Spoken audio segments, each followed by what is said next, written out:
Welcome back, everybody. It is August of 2020, and we are here for episode 20 of What is on My Desk.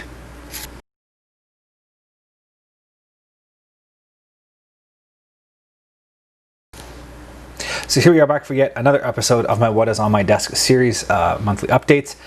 This one will be a slightly different version of this video. I don't have any real model progress to show, for example. You're going to see the completion of the kits. I'm going to go over the kits that I finished, those four that I was working on, the CF-18, the P-47, the Harvard II, and the Stuka. Take a quick look at that finished product.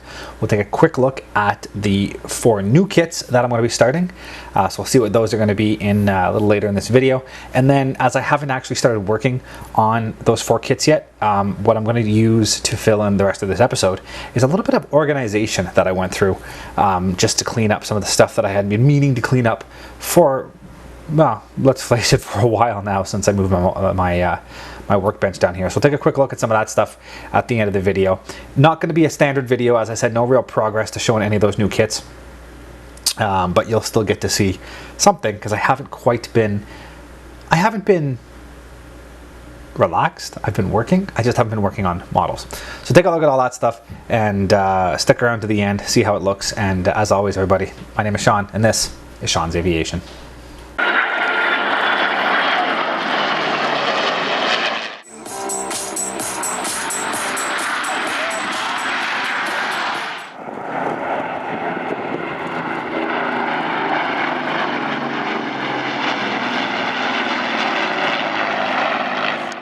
And just before we get into the video, something I should have been doing a lot more up till now, and that is just asking you guys out there, if you enjoy what you're looking at, if you like what I'm doing, go down below, click on the like page, subscribe to my channel, and by all means, please click on that little notification bell. If that way you guys get alerted when I do get more new content up. I usually try to do the What's on My Desk monthly update beginning of the month. And I usually try to get a video or a series of videos released by the 15th, the middle of the month. So whether that's going to be a tips and tricks video, or an aviation history video, or my time-lapse videos of the previous model builds that I've got done, or an air show video, or some of my new product review videos I'll be doing. So I'm going to try to get something posted by the middle of the month. So please, if you're enjoying this, subscribe, like, and click that notification bell. Let's move on to the video. Okay, so here we are.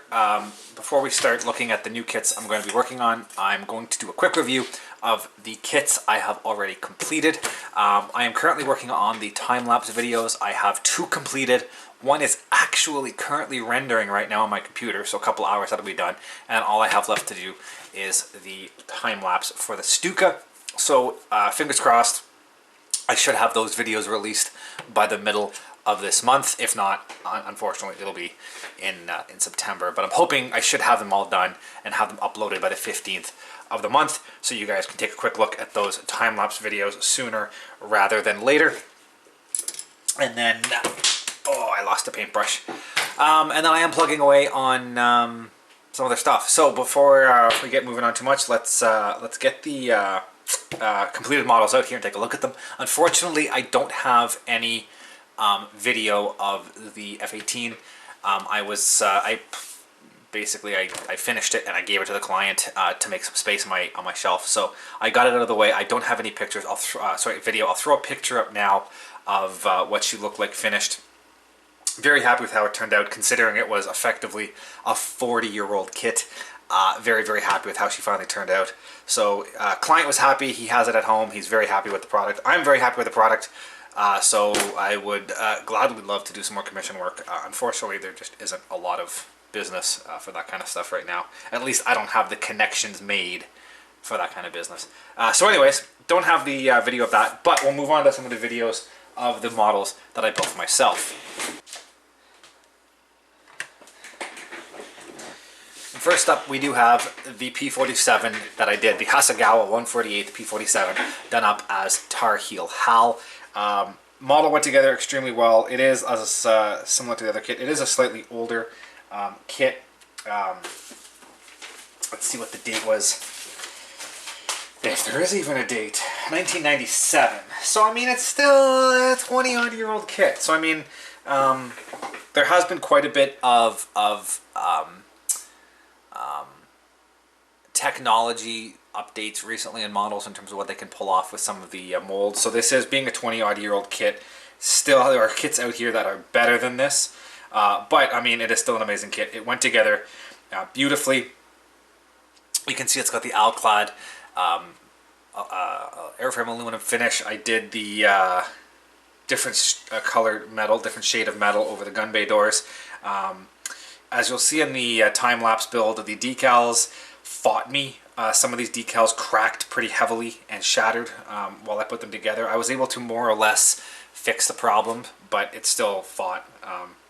So I wasn't too happy with that, but Hasegawa decals that are 20-some years old, you know, it is something you have to deal with. But other than that, I mean, it came together quite nicely. The colors are nice. The paint went down quite well. Figuring out the order of how to paint it, everything turned out exactly how I would want it to turn out. So yeah, the model looks great. No real issues building it overall. It went together very smooth. It is an easy, I mean, I would almost classify this as a shake and bake kit. There's just no effort involved. You can just slam it together. There's very little putty involved in this kit. Very little cleanup needed. Very, very easy overall to assemble. The prop I found to be a little on the finicky side. The blades had a lot of slop when they glue into the main hub, so I had to play around to ensure that they all lined up properly and looked nice. But other than that, I mean, I can't really complain about much with this. So yeah, very happy with it. I would have, I mean, it's a minor complaint. I would have liked the option to close these fuselage exhaust doors.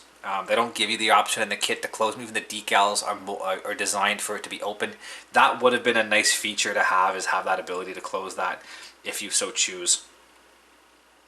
But other than that, I can't fault the kit at all. It goes together quite nicely. It looks great when it's done. Weaponry, it did come with the two 500-pound bombs. This was a used kit that I got. It was actually in a Ziploc bag. It didn't even have a box. One of the bombs was missing a part. So I didn't put bombs on. I mean, I have a bunch of stuff in my spares box. I could have pulled one out and did something up. I mean, just for shits and giggles. I mean, you could, you know, let's put a Sidewinder. You know, I could put a Sidewinder on the kit if I really wanted to. But I have tons of weaponry around. I could do it. I decided to go with the rockets. I don't know whether this aircraft would have carried these style rockets, the tubed rockets, in its life. It was something P-47s carried. Of course, I didn't really have any laying around. I had to go and raid these from an old Tester's P-51 kit. So the quality isn't quite there. If you can make it out, there's a lot of missile alignment on the bottom of these. But when it's sitting on the shelf, you'll never notice it. So I raided these, glued them up. I was going to mount them to the bomb racks. Then I learned that they were mounted in a different position. So I had to use some wire, some pins, and drilled some holes to make everything fit. Turned out very nice. I'm very happy with that look of the rocket pods. It just looks mean. So yeah, can't complain at all. Very happy with how it turned out. It's just a great little kit. I can't complain at all. Yeah. So anyways, that's the P-47 Tar Heel Hall.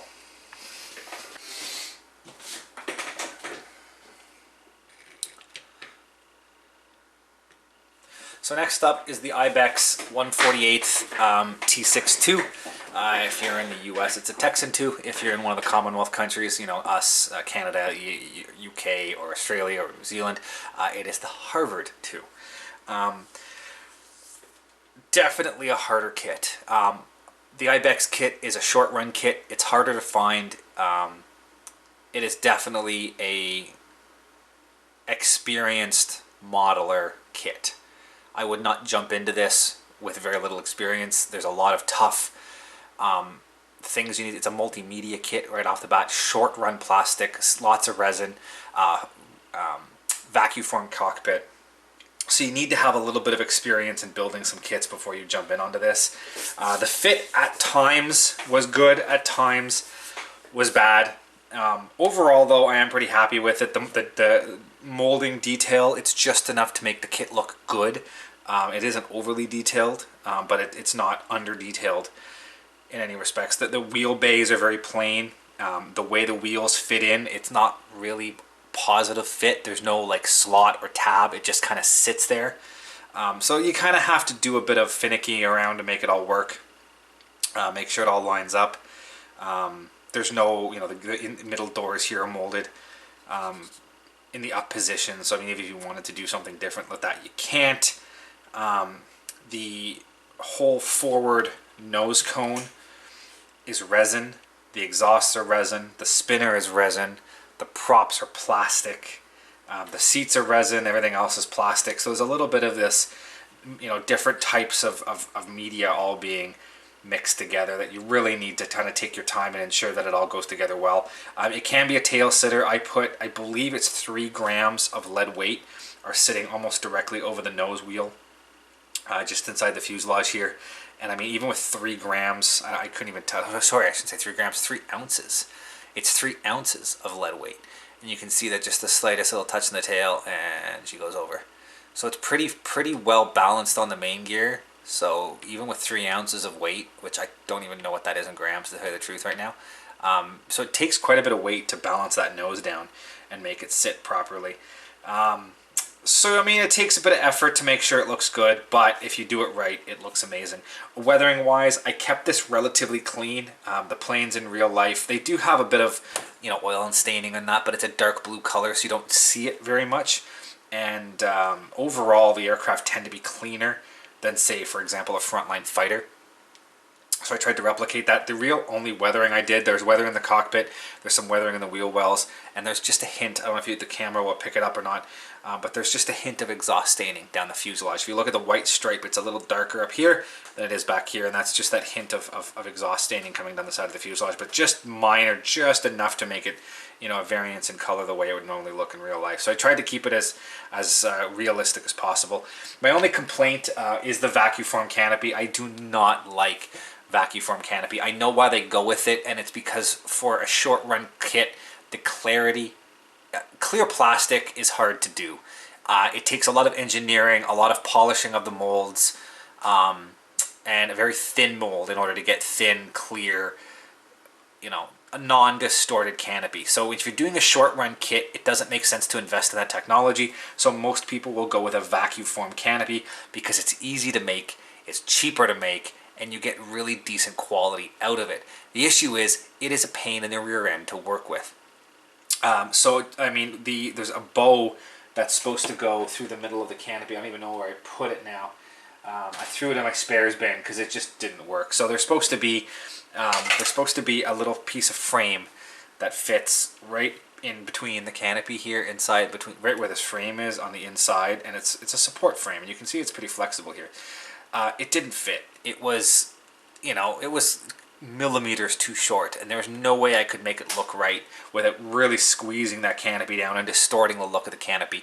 And that's just the nature of what happens with this stuff, is it's not easy to make it work. So that piece just out the side into, file it in G.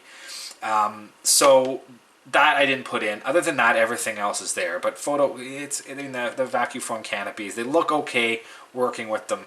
Brutal. One of the reasons why I chose to put it open, not only does it show off, the amazing detail that's inside that cockpit, and the instrument panels and the decals and everything, but trying to close it and blending it all together, it is not easy, and there's always flex in it.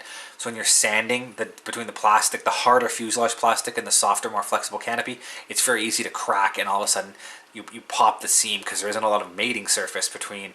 It's like trying to glue like a sheet of paper vertically onto the side of a box. There's not a lot of mating surface, so it's very easy for that canopy side to pop off and blow in.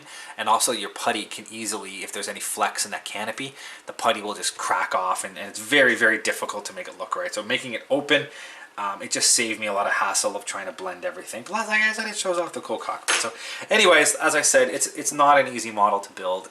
This was the toughest one out of all the 4 I was building. I spent a lot of time making sure I got the little details right so that it would look good, and I'm very happy with how it turned out. I used the Caracal decals, and they are an amazing set. So I'm very, very happy with it. Can't complain at all. And there you go, the Ibex T-6II.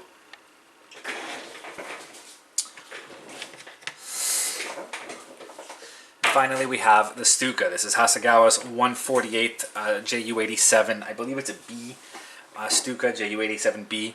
So it's an earlier version of the Stuka. The later versions had a slightly different canopy shape and some extra radiators and things attached to them. But you know, I have a Stuka. That's all I really care about.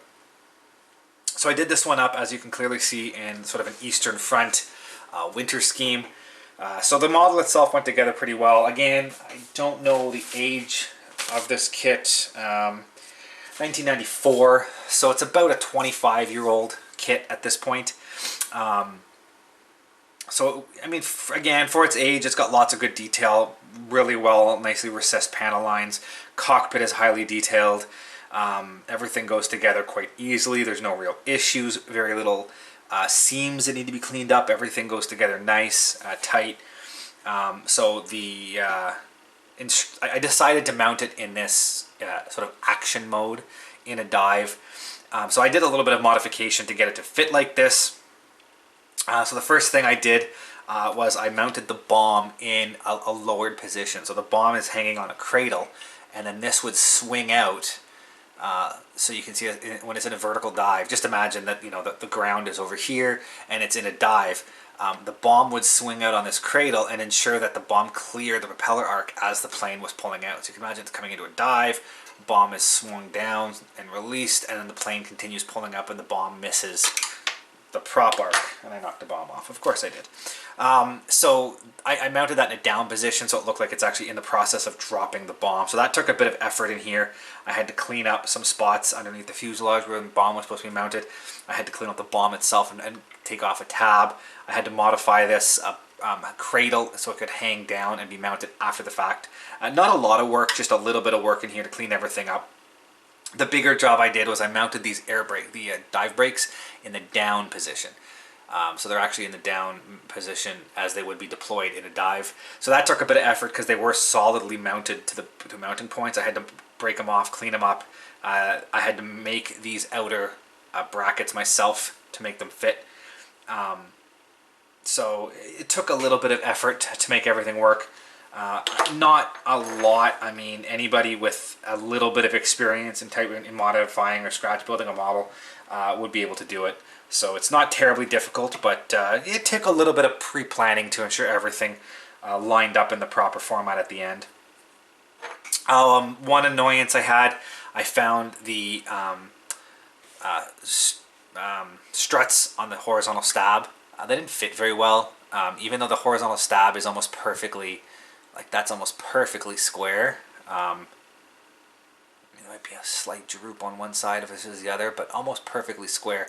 I still had issues with the struts lining up properly and fitting in there, so that was a bit of a pain. And these little counterweights on the ailerons are the most pain in the ass part I've had to deal with on a model in a long time. I ended up breaking all 4 of them off after gluing them on, and I managed to lose one of them. So I only mounted the 2 outer ones, as I need to hopefully track down the missing one and glue the other ones back on later. And they're all painted, I just have to glue them back on. So, you know, that's something I'll have to take care of a little later down the road. Other than that, everything else went together quite nicely. So minor complaints. I mean, you could easily throw this kit together and make it look very good. So as I said, I did the winter camo. So if you've been following any of the what's on my desk up till now and you've seen the build log, also as I said, I've actually got the time lapse working. So this is should be up by the middle of the month, middle of August of 2020. So if you're watching this video when it first releases, wait a few weeks. If it's anytime after, say August of 2020, take a look inside the time lapse playlist, and you will find, also like I said in the description of this video, I will have a link to, actually I won't be able to do that because we're not done yet. So take a look inside the time lapse. I'll put a link to my time lapse playlist. Hop into there, take a look. You can find the JU87 time lapse build, and you can see this thing going together and find out a little bit more how I did this. But basically I painted the paint scheme.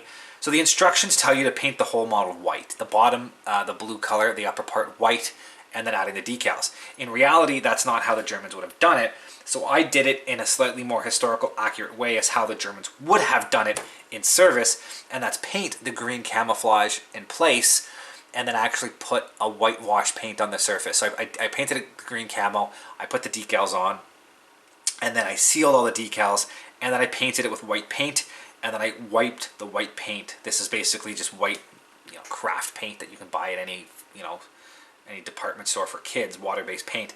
And then I just wiped that paint off in a manner that it shows, usage. It's streaked as if the aircraft had been painted white and then is used in service. And then I painted around the German decals and then cleaned up a little bit to clean them up, so it actually, the way they would have is painted around the decal. You wouldn't, or the markings, you wouldn't paint over the German markings, you would paint around the German markings. So that's what I did. I find it looks a lot more realistic than how they wanted you to do it.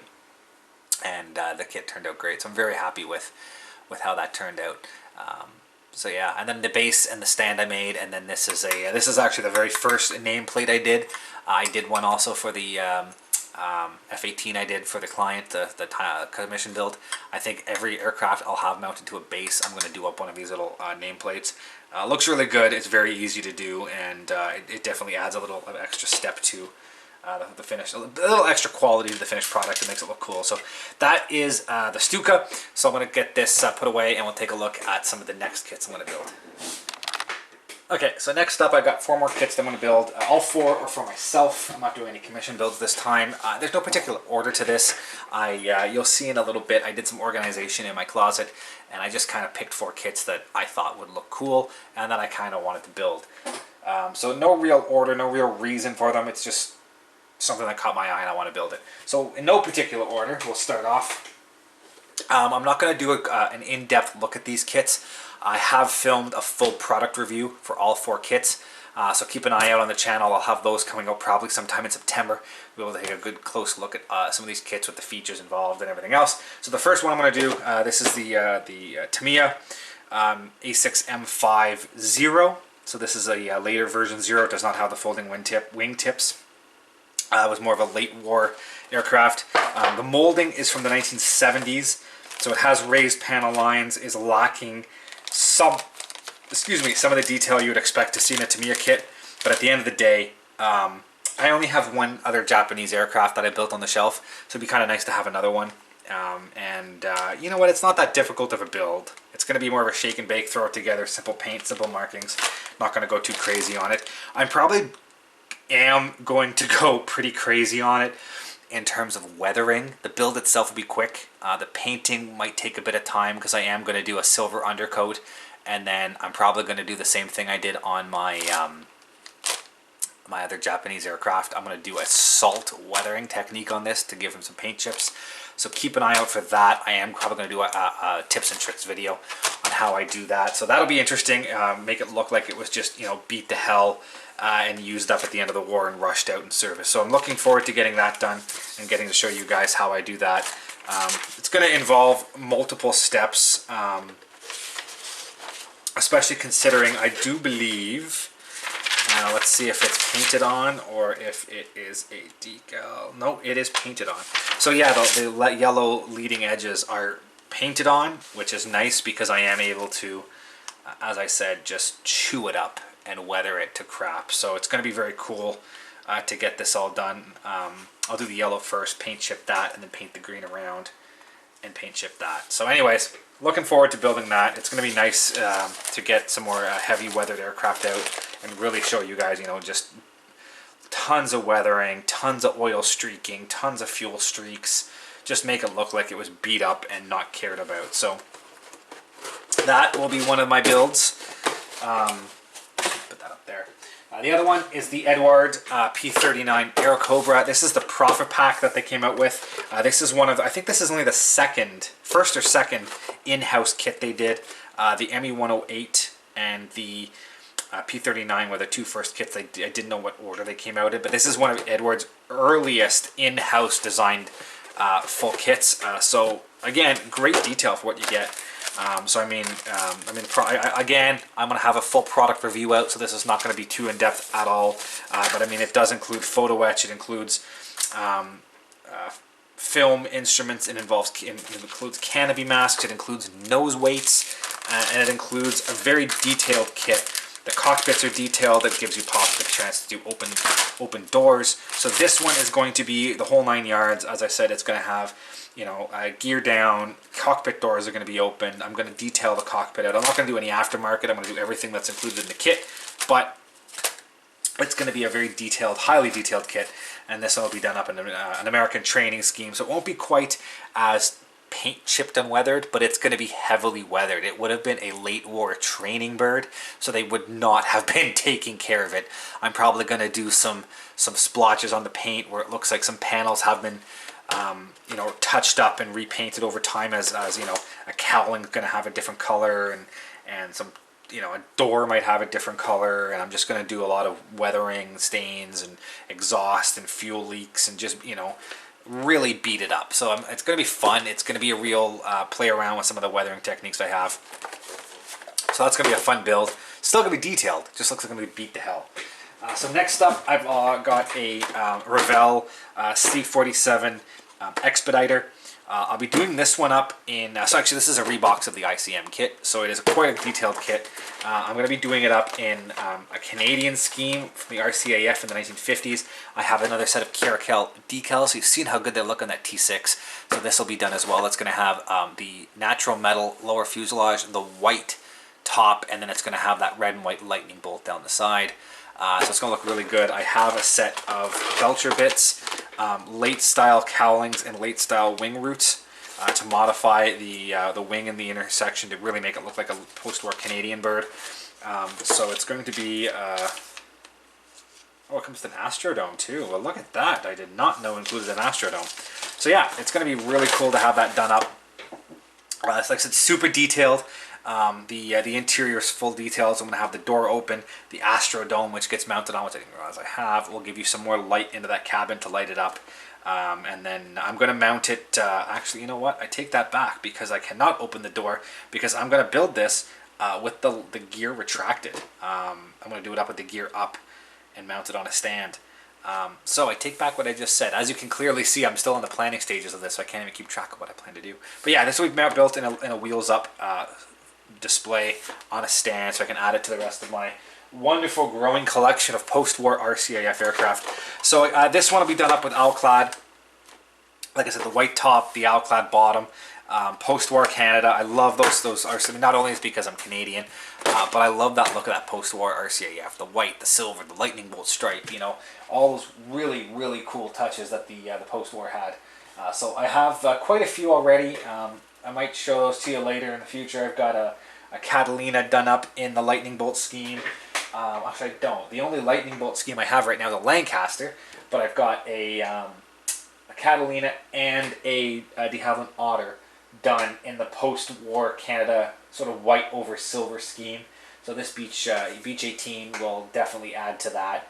And I have a couple of other kits in the stash that are going to continue with that theme, but they'll be in the future. So the final kit, going completely out of left field here, is a Monogram Pro Modeler F-15E Strike Eagle.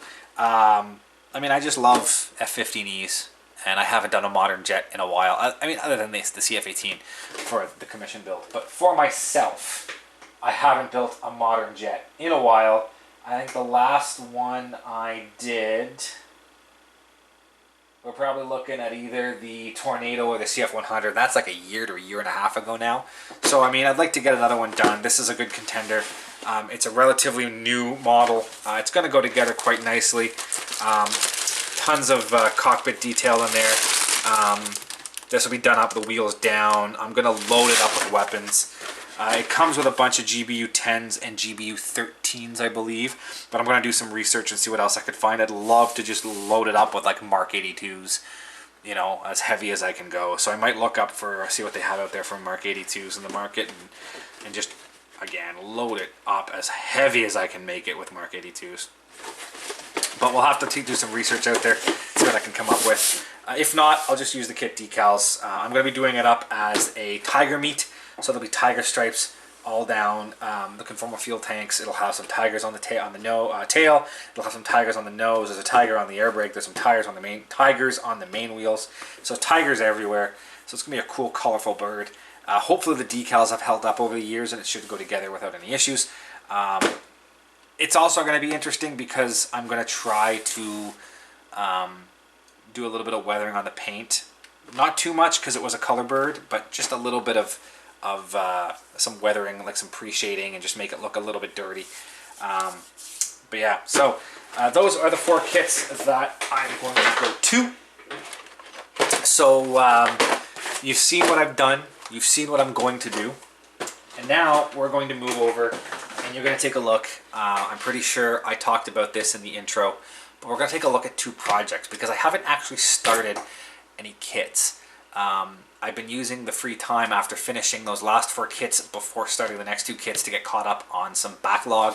I want to get those, as I mentioned, those time-lapse videos. I've been plugging away at those and I only have 1 more left to do. I want to get that done. I had this organizational stuff I need to take care of. So you're going to see the 2 projects I did to just clean things up, make things a little more accessible for me around the desk. Stuff that I've been meaning to do for a while that I never got to. So you take a quick look at some of that stuff. And then I guess in the September what's on my desk update, you're going to get to see the progress of these 4 kits that I've started. So without further ado, let's move it on. Let's take a look at these 2 projects that I completed. I completed them before I filmed this, so they were filmed a while ago. I want to put them in here, but yeah, anyways, you get that editing thing. So here we go, 2 projects that I completed. So yeah, here is what the closet of doom currently looks like. So I mean, a lot of people are going to look at this and just be amazed at the number of models I have, because it does look like a little mini hobby shop. The big issue is this pile right here. It is not easy to get to stuff that is back there, that is down in here. Over in this area, it's hard. I can't get in because of this pile to look at what I have on this shelf. I've done a little bit of organizing.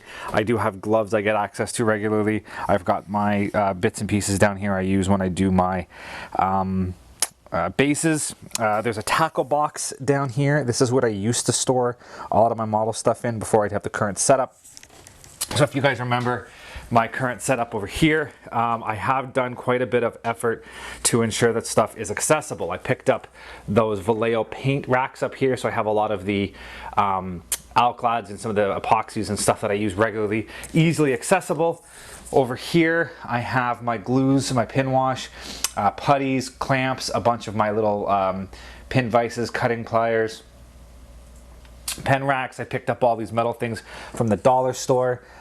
So I have access to things such as, so from left to right, I have weathering brushes and whatnot, actual paint brushes, X-Acto knives, tweezers. Those are files. Those are things like the nail emery boards and those tiny little round files that I have. The last one's a bit of a mix. There's some X-Acto blades, a couple of rulers, and a soapstone. And then underneath, I have my binders with my decals, my paint references. That's my future, and the little the dollar store shot glasses that I use for my black wash. I also have my Kleenex, my lint-free wipes, as well as calipers, and I gotta do something with that lower one. That's another Dremel bit. I also have Dremel bits over here, and then underneath I have my Air Canada trays, which hold a bunch of stuff such as, you know, glues and tapes and sanding bits, and most things I need for model building are accessible and easily accessible on the shelf. Before I had that, I used that tackle box that would sit beside the model desk. I do need to go through, clean that out, and get rid of it. These are more of those Air Canada trays where I have extra sprues and aftermarket, and there's paper and Ziploc bags and stuff that I need, but I don't need regularly. This is also my older camera bag. I am just storing it here as I don't have anywhere else to really store it. And then down below are my boxes where I have spare parts in the 2 F18 boxes, and that is the instructions I have. We also have all my rod that I use for building stands. So I need to clean this up a little bit, and I want to be as accessible in here as I am over there. So I need to come up with an idea. I have a plan.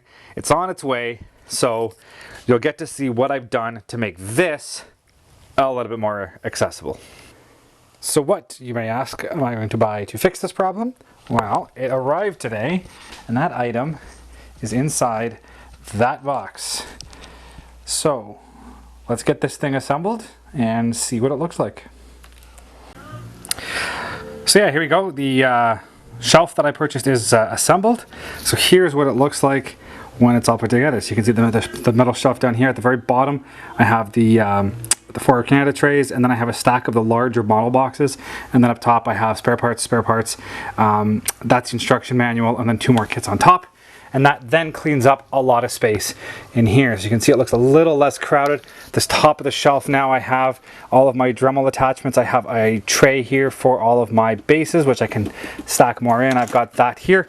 My bagged kits have now been all put down on this shelf where they're a little bit more accessible. I have a bit of empty space here and there. I have to pick up some more bins. And I got my black gloves in there. And as you can see, the shelf is on wheels. So it is easy to wheel out to get access to everything that's on the shelf, as well as get in there and get access to everything that is in the closet. So that is exactly what I wanted. I mean, the shelf is maybe a little bit smaller than I would have hoped. I was going on the smaller side just to make sure that it would fit. I do not have a lot of space in there, as you can see. So it's a little bit smaller than I'd like. I was hoping I could have put these boxes on the lowest shelf. It just wouldn't fit, so they'd have to go on top. But it's also a lot more accessible for me to get into here. I'll probably be using these a lot more than I'll accessing those. I mean, really, in reality, I access those once. I pull them out, build it, and that's the end of it. So it is a little bit less crowded in here now, a little bit easier to access some of those kits I needed. I cleaned out the tackle box. It is now completely empty of all my spare parts and tools, but that just means that the stuff that I store underneath has now become an absolute mess. So I'm going to need to go out, pick up some more, probably some more little Tupperware containers at the dollar store, and I can place those down here on the shelf and put some of those, especially some of the weathering powders and whatnot that I don't use really ever. Those can be stored on this shelf and I can get to them when I need them, but it's out of the way. So there we go. That's your what's new on what's necessarily what's new on the desk, but what's new in the shelf. So there you go. Thanks everybody for watching, and stay tuned. You'll get to see some more progress over here on my workbench. So just a bit of a quick follow-up from that previous video, or section you just saw with that new shelf. As I mentioned, there's not a lot of model building going on. As you've seen, I finished those 4 kits. I haven't quite started the next 4 kits yet. So here I'm going to go through another bit of a project I did, more of an organizational project more than anything else. So if you'd seen there in that previous section, I used to keep a lot of my spare tools, or my tools, inside of the tackle box that used to live beside the model desk when I had this up in one of the spare bedrooms. But when I moved it down here into the basement, I reorganized things a little bit, as the space obviously is a different shape, and I didn't have the ability to keep that tackle box right at the desk. So I put more of my tools, as you would have seen when I did that quick pan around, I put more of my tools organized accessibly on the desk, and the tackle box became more of a repository for stuff that I wasn't using very much.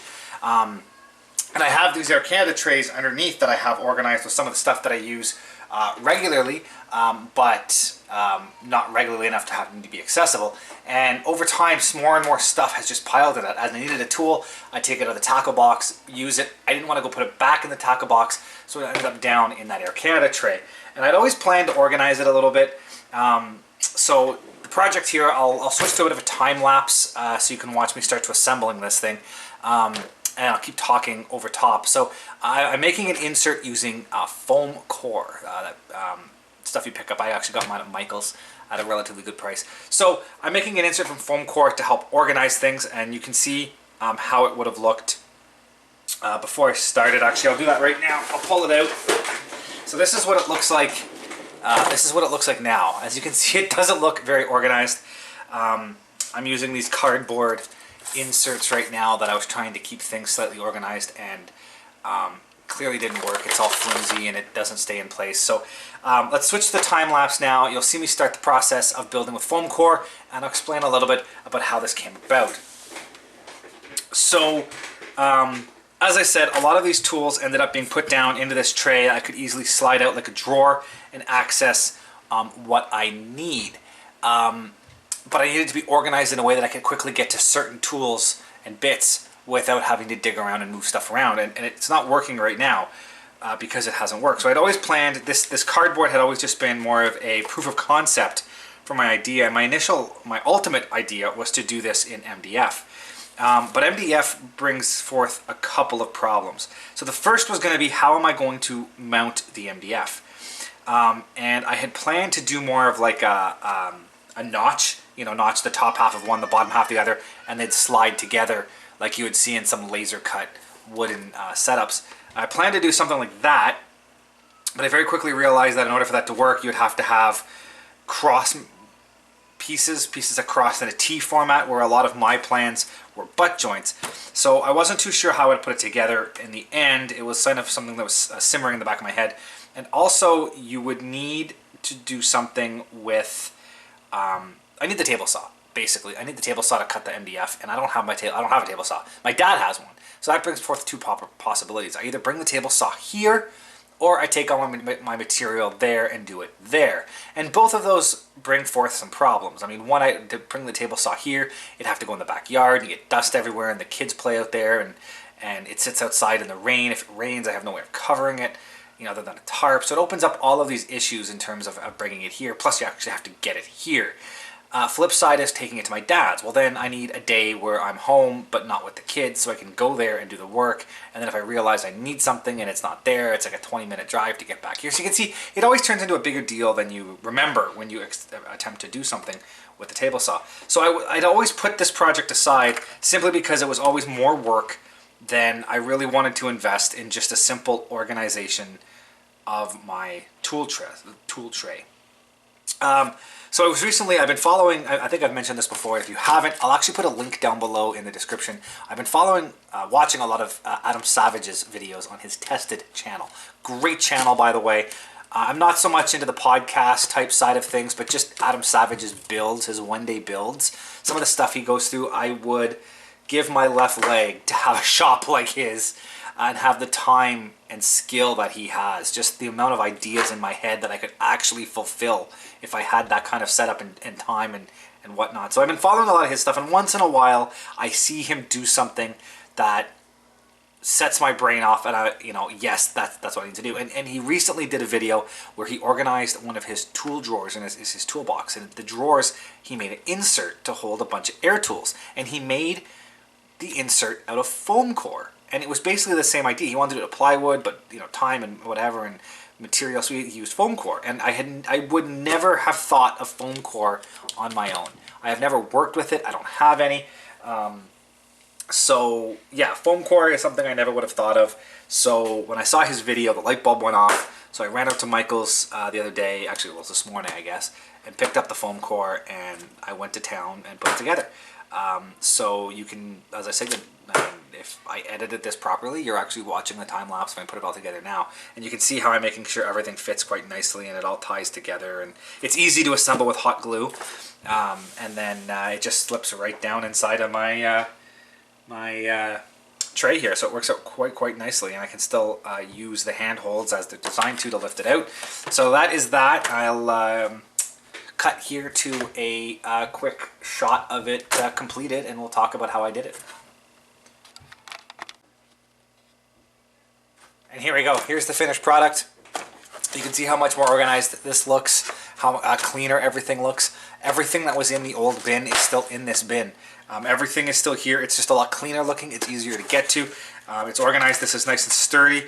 Stuff isn't going to fall apart. It's all one unit. It actually still, it's a bit of a tight fit, but it does still slide out if needed. I can pull this inner tray out if I need to. For whatever reason, if I want to build a different one, it is easy to pull out and put a new one in. So as I said, everything is still here. My masking tapes, my paint washes are actually stacked 2 at a time. All my small brushes are here. Tapes and whatnot. This I actually built a little platform in here so it doesn't go down as far, and then the punch set sits up nice and high so it's not buried down below and I got to finger it down in there. This is more of a whatnot bin. I've got a couple of clamps that I don't really use a lot of, but they are here if I need them, as well as my Milliput, some scribing templates, and I've never actually used it that well. It's a weathering master. It's got snow, soot, and rust I've never really used this much. Maybe one day I'll get into it again. But anyways, it lives in here. Again, if I choose to need it, it is there. So that's accessible. Q-tips. Nice, easy. Just stash a few Q-tips in there. It's easy to grab when I need to. My toothpicks. I pulled the top off the box. I can still pull the box out if I need to, but they live down there. Easy to reach in and grab some. And then I have a refill box of 1,000 that I bought on Amazon, so I can just refill that little box. I might eventually make a little platform so that sits flush with the top. We will see at some point if I decide to do that. It wouldn't be too hard. It's only a couple inches down. But that lives there. Here I've got some wire, a lighter. These are a bunch of random things. I don't use these for very much, but they're there. And then my saw is in there with the miter box, my photo etch clamp, and then my little drill bits. So this is nice and easy. It's very easy to access. It's done. I do like the way this turned out. I am very happy with it. It's a little rough on the edges, but I mean, it is just living under my model desk. So I think the next step I might actually do my other one. So this is the bottom half of this pile, and in here I've got things like I've got a profile gauge. I've got this is where my glue gun lives. My Dremel lives in here. I got some sheet plastic, a bunch of sanding paper,